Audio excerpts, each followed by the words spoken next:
BMRForum.com and BMROdds.com, boys. What is going on? Welcome back to number 157 of the lobby. As always, Mr. Sam's in charge. And Sammy, I noticed something a little bit different about you. Did you dye your hair and your beard? It looks black. Normal. No, definitely not. It might be because I don't have the light on in my bedroom, so you're not seeing the grays reflect off. I don't know. Can you see the grays now? But definitely not. No, I'm probably going to shave my face actually this afternoon. I was thinking about doing that. I was getting a little scrappy. But if I was going to dye my hair, I would go all the way and go salt and pepper. So if I was going to do it, I wouldn't do it black. I would go Silver Fox all day. The Sammy stash is going to be gone? I mean, right now it's not a stash, it's a goatee. So yeah, we're going to, the best part about facial hair and about the top of my head is that it grows back. I know we can't all speak for the top of our head and the hair growing back, but I still have the follicle gift where it grows back. Well, listen, that's not right to make fun of Reload like that. Speaking of Reload, what's up, buddy? Yeah, doing well here. Getting ready for the Travers Stakes at Saratoga. A lot of buzz over that race. We got a lot going on this week. College football starting up. We've got WNBA with a few games left before they take a break. And, of course, NFL coming soon. MLB every night. What else do you want? Decent time of year here. It is a very decent time of year. With that being said, this time of year is also a grind. You have daily MLB. Reload, you attested to. You have WNBA. We got football coming up. Manage your bankroll, guys. That's all I'm going to say. Manage. Speaking of managing bankroll, managing weight, Bobby, let's get a little update on the weight loss update. 225 and change. 225 and change. Bobby, there's been some allegations. I've been getting some DMs. I've been getting some private messages saying that you're cheating and you're using the shot. Any allegations would you like to talk about? I mean, I'm not using any shot whatsoever. I don't need to use a shot, number one. And number two, like I mentioned on the forum a time or two in the past, when I reach 200 pounds, I don't know how it's done, but I will go and I will get a drug test done. There may be kits I could buy at CVS or something. Maybe I can go to a local clinic. I don't know how it's going to work. But that only tests for drugs. It doesn't test for Ozempic. Really? Yeah. If you take a blood test, right, it's a drug test. It's not did you take Advil in the last 24 hours? Let's go cheat. No, that's not how it happens. Yeah, so if you're taking any weight loss supplements, which I'm not accusing you of, it's not going to pop up in a generic drug test. That's going to test for like cocaine and marijuana and all that shit. Which I don't do any of that. I'm not accusing you of that. So what type of test would I have to take? That'd be a jerky thing to say. He's the one that's making the accusations on behalf because his bitch ass is scared to show face on the forum. I had to, present this argument to you. But if JDS wants to battle you and, come up on the forum, come up on the podcast, jerky, come up on the show for 90 seconds and then just press the button and log off. We don't need you for 20 minutes. But, that's on behalf. And we don't even need to see your face either. You could be audio. Yeah, we've already seen your cock. All right, we don't need to see that either. Multiple times, but at least you can see his, right, Bobby? Moving right along. Moving right along, Sammy. Let's talk some tennis. We got the U.S. Open. Yeah, right now we got the U.S. Open qualifying, and right now just went in the other room. I got the mixed doubles event going on, which is a pretty fun event. It's really more of a fan frenzy now than more. I mean, it still is serious for the top players, but a lot of it's like top 25 men and women being able to team up with their other country mate a lot of times and team up, see what happens. I mean, Djokovic and Sabalenka just got beat up. Monfils and Svitolina are playing right now. It's fun. Obviously, they're married. But it's a good event. It's fun. Serena Williams is teaming up with Carlos Alcaraz in a couple hours. So it's really more of a fan frenzy. It's sets to 4. There's no ad scoring, match tiebreakers and stuff like that. So that's fun. Tune-up event. And then U.S. Open starts next Monday. I'll have 100 plays roughly over the next 2 weeks. We're flirting at plus 40 units. So me and Jerky's season-long bet, I am right on the line. And we got to go north. I did have a good second week of Cincinnati last week. Ended up plus units on the week, +3. So we're plus 40 units on the year, 518 and 416. So a couple months to go, and bring it on, U.S. Open. All righty, Sammy, thank you. And do something about that hair. It's all sticking up. Reload, let me jump over to you. Let's talk some WNBA. You got anything for us? Yeah, WNBA triple penetration time tonight. Oh. You got it. Yep. 1, 2, 3. As easy as that. We are making money every week here lately, guys. 3-0 last week, 2-1 the week before that. I think 3-0 before that. So get your reloads in and get ready to fire on these three here. First off, Connecticut Sun plus 6.5 at home hosting the Chicago Sky. The Sky 0-4 against the spread as road favorites, and the Sun 7-2 against the spread in their last 9 as home dogs. There's only a few home games left in Connecticut. They got to enjoy this for what it's worth. The team's leaving, we know that, and we know Chicago kind of they've improved lately, but they kind of play down to their opponent's level, is what I've seen, and I don't think they'll be as up for this game. So take the Sun plus 6.5. Second game, Portland Fire plus 8.5 at Dallas. A bigger number here than I expected. The Fire 6-1 against the spread. Their last 7 as a road dog of 4.5 or more. These two teams have played close games this season. One was 4 points, another was a 1-point game. So take the 8.5 there with Portland. And finally, the third game, Washington Mystics minus 1.5 at the Phoenix Mercury. It takes a lot for me to bet a road favorite in the WNBA, but this fits the mark pretty well here. Phoenix 2-5 against the spread in their last 7 as a home dog. Washington 3-1 against the spread in 4 spots as a road favorite. So you don't see them in that role very often. And the Mystics need some wins here. There's a break coming up in the WNBA next week. They're off for a few weeks for the FIBA Women's World Cup. So a team like the Mystics needs to grab some easy wins here heading into that. They are fighting for a better playoff seed than what they have. I think right now they're in 7th. They'd like to get into the top 4, and I think they can do it with the rest of the schedule. So I'll go with, again, the 3 picks. Mystics minus 1.5, Portland Fire plus 8.5, and the Connecticut Sun plus 6.5. That's triple penetration. Oh. All righty, Reload. Thank you for that. And hopefully everyone tails his plays and can slide in on some of those winners. Sammy, let me jump over to you. Let's talk some MLB. Baseball time, representing the Yankees. We're getting close to the playoff season, and our minds are on the playoffs, but not fantasy. I've been eliminated from fantasy baseball. Playoffs. I couldn't even play spoiler. Sometimes when you're out of fantasy, roster integrity, you keep your lineup setting and you hope to beat one of the top teams, maybe ruin their playoff chance. Nope. I'm getting smacked the last couple weeks. So, on the next season. Definitely not keeping players next season. They were the worst for me. But right now I'm flirting around plus 5 units. I've been up and down and up and down. I mean, I got over 450 plays on the year, and I am only plus 5 units. Sammy Chalk, Sammy Juice. That's what happens when you pay it, but that's how I am. So tonight, 4 favorites. Of course, we don't bet underdogs here. And it's Tuesday, podcast day. We're betting the Yankees. Of course we are. Fuck Houston. Fuck them cheaters. Yankees at home over Houston. We'll take Boston at Miami. We'll take the Blue Jays at home against the Royals. AL East might be the best division in baseball, by the way. So taking 3 out of the AL East. And then we'll go with Cleveland on the road at the Angels.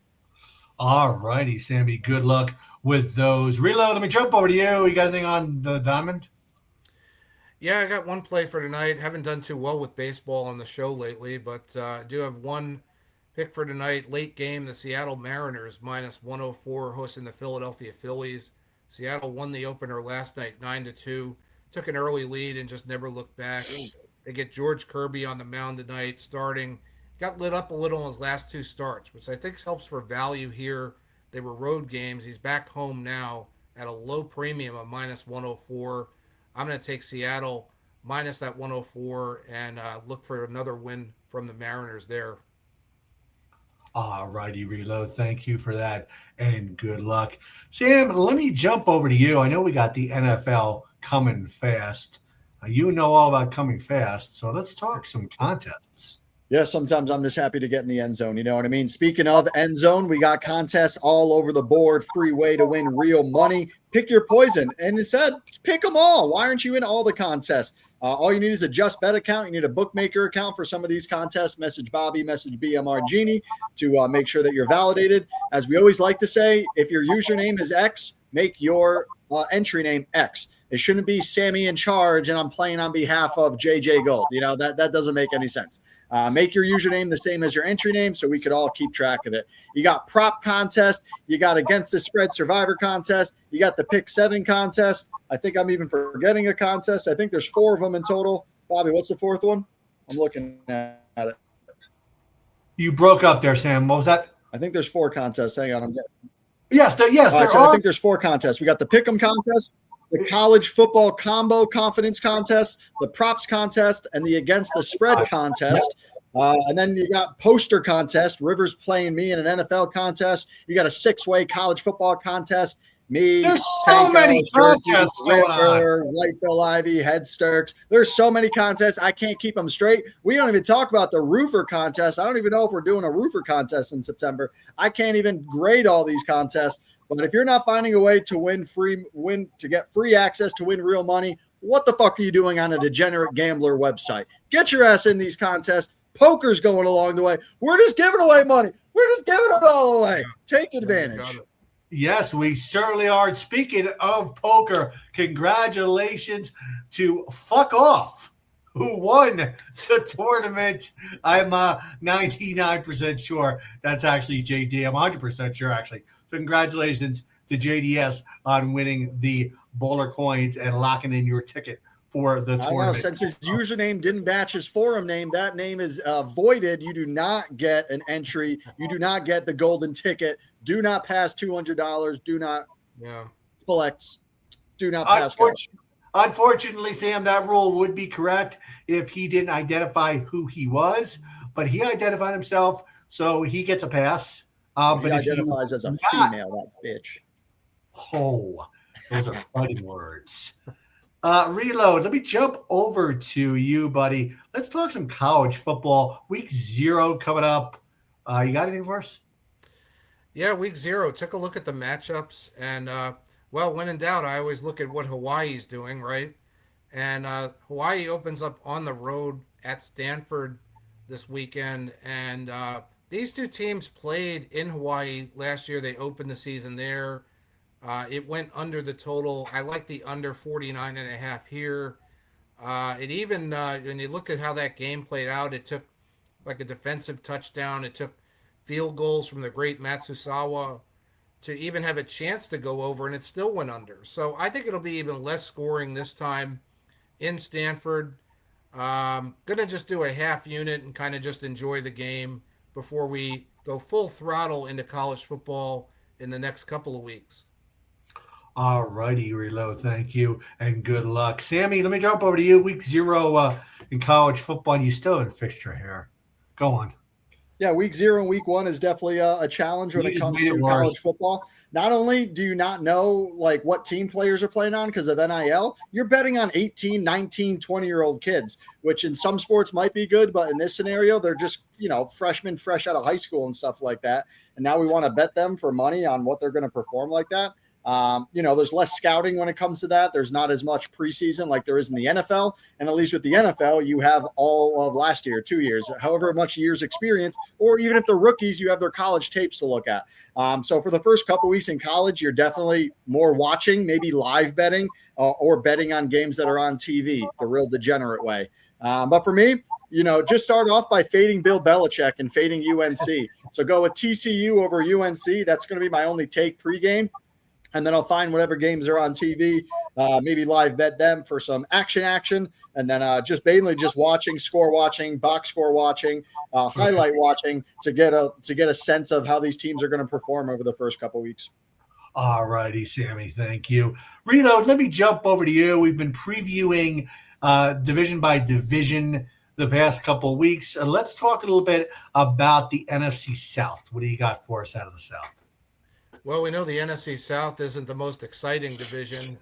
Right. It's basically, throw a dart at the board, one of those that we've talked about before. But Um, I took a good hard look at all that goes on there, and I'm going to say that the Panthers take it. The Panthers are getting plus 310 right now in the odds to win the division. I think that's a nice overlay compared to being stuck with the Tampa Bay Bucks or one of the other teams. I took a good hard look. I think the Panthers have some favorable scheduling toward the end of the season for their last 5 games at home. And I talked the other week about Green Bay and how their schedule ended like that. I think it's an edge here for the Panthers. I think they end up with maybe a slight winning record, and then Tampa Bay, Atlanta, and the Saints all losing records. Most likely, Tampa Bay is the best out of the three. They maybe have the best shot at winning, other than Carolina. I know they're favored to win it, but I still Right. think Tampa Bay only gets maybe 7 or 8 wins. I think it's going to be a disappointing year for them, and the Panthers end up taking the division. Huh. All righty. Thank you, Reload. Sammy, let me jump over to you. What's your thoughts on the South? Yeah, the NFC South might be the worst division in football. And like Reload said, you might have a division winner that's under 500. I mean, Tampa Right. Bay is the favorite, and their over-under is 8.5. So being the favorite and projecting to maybe be under 500 just shows you how bad this division is. However, someone has to win it, and there's a ton of divisional matchups, so they're going to get some free wins there. It really comes down to the out of conference and out of division matchups. I mean, Tampa Bay's at 8.5, Carolina's at 6.5, Atlanta and New Orleans are at 7.5. I hate Atlanta because how can you trust Tua and Michael Penix Jr.? Bijan obviously is a stud. Drake London's pretty good. New Orleans doesn't have a quarterback. I mean, Tyler Show, you're gonna trust him. You know, they got Travis Etienne coming from Jacksonville. They do got Kamara that's definitely taken a more of a backup role now. Over the last decade, he's been the dominant workhorse on that team. He's definitely going to be the third down back, maybe goal line. He's coming off injury. Chris Olave there, good wide receiver. But outside of that, you don't have depth on that team. Carolina, Bryce Young experience, year 4. You know, Chuba Hubbard's good. You know, McMillan's okay. They got Jalen Coker as a wide receiver. You know, again, not a ton of depth, nothing really sexy about that roster. And then when it comes to Tampa Bay, you know, they definitely lost their top guy. Mike Evans no longer on that team, but they do have Mbuka on that second year coming off injury. I like him. They do have Chris Godwin as well. Bucky Irvin's good. Baker Mayfield's okay, but Vegas even puts them up, 8.5 wins. So there's no value in betting the Bucks, even at plus money at plus 150, plus 160 to win the division. I'm not saying there's great value at New Orleans, Atlanta, or Carolina, but it's really pick your poison, throw your dart, and see where it lands. But this might be the worst division in football. All righty, thank you. Reload. Jump over to you. Let's talk AFC South. Let's spin it to the other side of the spectrum. Yeah, well, the other side of the spectrum isn't much better in the AFC South. It's another division that I think is a pretty lukewarm one at best. Took a good hard look. I narrowed it down to either the Texans or the Jaguars. The Texans really aren't worth taking, and I'll explain why. I think their season after Thanksgiving gets very tough. So I think the Jaguars end up stealing the division. Probably as the Texans slide late in the year, the Jaguars will do just enough to clinch it, and they are paying plus 245 right now to win that division. I think that's a nice price there over the Texans. We know the Colts are what they are. I don't think they're going to do very well. I think the season win total's at 7.5. I think it might go even under that. And we know the Titans are the Titans, so Right. they're not going to be in it. It's going to come down to Texans or Jaguars. Now, if you're thinking of taking the Texans, think again, because the schedule after Thanksgiving is pretty brutal. They've got to play the Ravens the Sunday after Thanksgiving. Then they got to go at Pittsburgh on a Sunday night in December. That's a loss. After the Ravens and Steelers, they got to go to Washington. Normally kind of an easy game, but after the Ravens and Steelers, what are they going to have left? I think they might be soft enough to lose that one. Then they got to host the Jaguars. That game may very well be for the division by then. After that, the final 3 games at Philadelphia on a Thursday night, Christmas Eve, Thursday night game. And if that's not enough, at Green Bay, Monday night, the next week. So even with the extra rest, I think that's extra rest is kind of a waste when you're between Philly and Green Bay. And they get to end with the Titans, which will probably be a win. But who knows if they'll even be in the division race by then after those games.